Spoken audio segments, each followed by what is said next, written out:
ফের মুখ্য নির্বাচন কমিশনার জ্ঞানেশ কুমারকে চিঠি দিলেন মমতা বন্দ্যোপাধ্যায়। পত্রযুদ্ধ কিন্তু অব্যাহত। এই নিয়ে পঞ্চমবার মুখ্য নির্বাচন কমিশনারকে মমতা বন্দ্যোপাধ্যায় চিঠি দিলেন এবং এবার তিনি চিঠিতে লিখেছেন যে যোগ্যতা নির্ধারণের জন্য উপযুক্ত কাগজপত্র দেওয়া সত্ত্বেও তার প্রাপ্তি স্বীকার করা হচ্ছে না।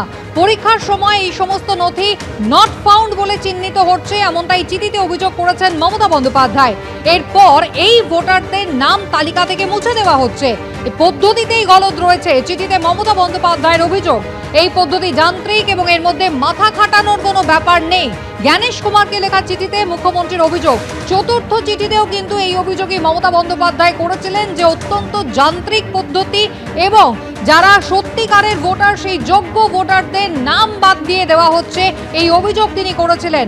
বারবার চিঠি দেওয়া সত্ত্বেও কোনো প্রাপ্তি স্বীকার করা হয় না, অভিযোগের কোনো জবাব দেওয়া হয় না নির্বাচন কমিশনের পক্ষ থেকে, এমনও ছিল মমতা বন্দ্যোপাধ্যায়ের অভিযোগ। আর এই নিয়ে পঞ্চমবার চিঠি দিলেন মুখ্যমন্ত্রী মমতা বন্দ্যোপাধ্যায়, যেখানে তিনি বলছেন যে সমস্ত নথিপত্র দেওয়ার কথা সেই সমস্ত উপযুক্ত নথিপত্র দেওয়া সত্ত্বেও কোনো রিসিভ কপি দেওয়া হচ্ছে না, প্রাপ্তি স্বীকার করা হচ্ছে না, আর যার ফলে এই সমস্ত ভোটারদের নামই পরে তালিকা থেকে মুছে দেওয়া হচ্ছে।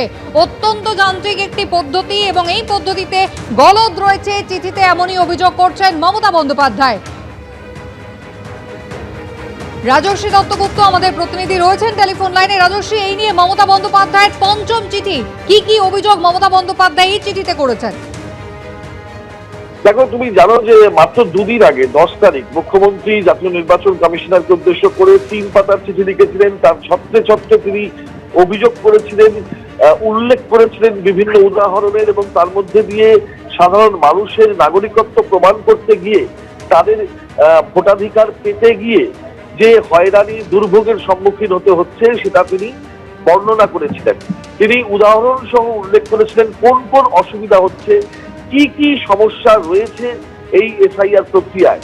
আজকে ঠিক দুদিন পরে জানুয়ারির 12 তারিখ আজকে আবার তিনি জাতীয় নির্বাচন কমিশনার জ্ঞানেশ কুমারকে চিঠি দিয়েছেন এবং একেবারে প্রথমেই তিনি লিখেছেন যে আমার আগের চিঠির সূত্র ধরে আমি আবার আপনাকে বেশ কিছু বিষয়ের দিকে দৃষ্টি আকর্ষণ করছি যেগুলো অসম্ভবভাবে ভুল হচ্ছে এসআইআর প্রক্রিয়ায় এবং যার পরিণতিতে সাধারণ মানুষ তাদের ভোগান্তির শিকার হতে হচ্ছে, হয়রানির শিকার হতে হচ্ছে। শুধু তাই নয়, যেটা হচ্ছে যে এই পদ্ধতির ফলে যারা বৈধ ভোটার তাদের নাম বাদ যাচ্ছে, যেটা অত্যন্ত দুর্ভাগ্যজনক। এর পরবর্তীতে তিনি পর্যায়ক্রমে আবার বর্ণনা সহকারে বোঝানোর চেষ্টা করেছেন চিঠির মধ্যে দিয়ে যে কি সমস্যা হচ্ছে। যার প্রথম সমস্যা হিসাবে মুখ্যমন্ত্রী উল্লেখ করেছেন যে শুনানির সময় নাগরিকত্ব প্রমাণ করতে গিয়ে যে সমস্ত নথি কমিশন চাইছে সেই সমস্ত নথি জমা দিচ্ছেন যারা শুনানিতে ডাক পাচ্ছেন তারা, কিন্তু সেই নথিগুলো জমা নিয়ে ইলেকশন কমিশনের প্রতিনিধিরা কোনো রিসিপ্ট দিচ্ছে না। অর্থাৎ সেইগুলো যে জমা হলো, জমা কি হলো তার কোনো পাল্টা নথি বা পাল্টা কাগজ বা পাল্টা স্বীকৃতি সেটা যিনি আসছেন নাগরিক কমিশনের শুনানিতে তার কাছে থাকছে না। এবং পরবর্তী সময়ে দেখা যাচ্ছে যে যাচাই প্রক্রিয়ায় গিয়ে দেখা যাচ্ছে যে not found, not available on record, এই ধরনের বাক্যবন্ধ লিখে এই শুনানিতে আসা সেই সব নাগরিকদের নাম বাদ চলে যাচ্ছে।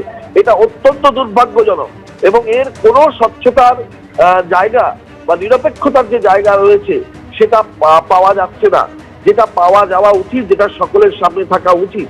এইগুলো কিন্তু অত্যন্ত বড় সমস্যা এবং এগুলো অবশ্যই ইলেকশন কমিশনকে দেখতে হবে যে কোন রকম নথি নিয়ে তার বদলে যে একটা স্বীকৃতি দেওয়া, এই নথিগুলো জমা করা হলো একজন নাগরিকের কাছ থেকে, সেটা কেন দেওয়া হবে না, সেটা থেকে বঞ্চিত কেন একজন ভোটাধিকার রয়েছে যার তিনি বঞ্চিত হবেন এইটা।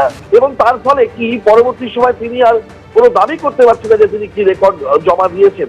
এই ভুলের কথা, এই গাফিলতির কথা, এইটা অত্যন্ত উদ্বেগের সঙ্গে মুখ্যমন্ত্রী প্রথমেই জানিয়েছেন।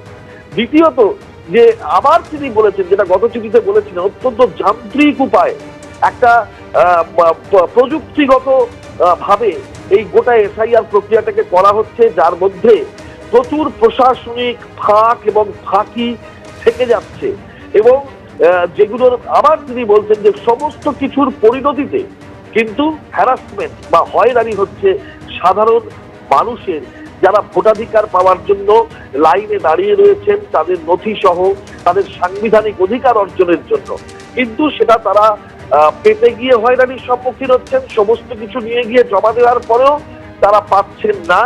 এই ঘটনা ঘটেই চলেছে, যার ফলে বারবার জাতীয় নির্বাচন কমিশনকে মুখ্যমন্ত্রী জানাচ্ছেন এবং দৃষ্টি আকর্ষণ করার চেষ্টা করছেন।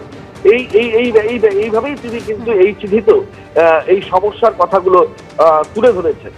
এবং 2002-এর সঙ্গে 2025-এর যে ম্যাপিং করা হচ্ছে, যে ডেটাবেস এসআইআর এর কাছে রয়েছে, যে ম্যানুয়াল ভোটার লিস্ট 2002-তে ছিল, সেইগুলো ঠিক মতন রয়েছে কিনা এবং সেগুলোতে কমিশনের তরফে তখন 2002-তে যে ভুলগুলো ছিল সেগুলোকে ঠিক করা হয়েছে কিনা, এই সমস্ত ব্যাপারগুলো কিন্তু দেখতে হবে কমিশনকে।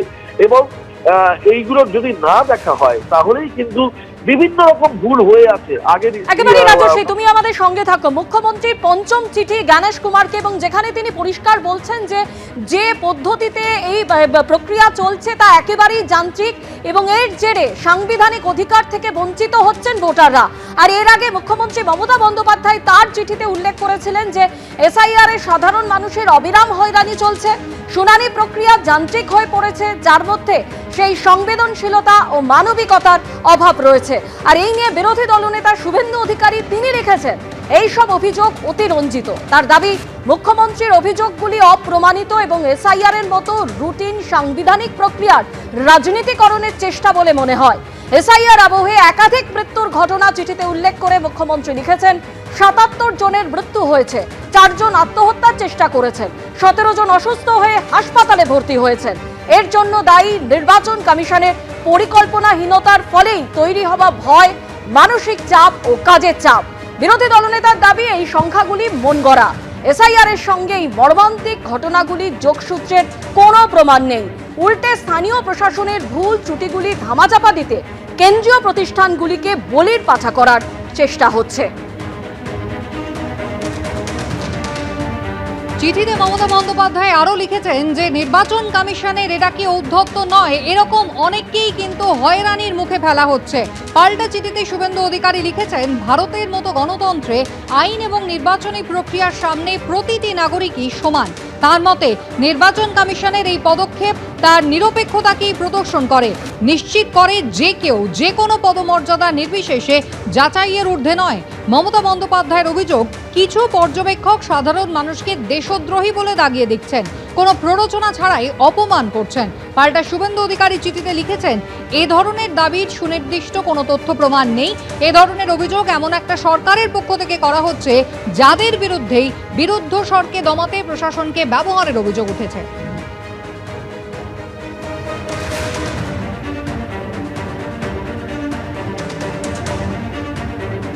এবিপি আনন্দ, এগিয়ে থাকে, এগিয়ে রাখে।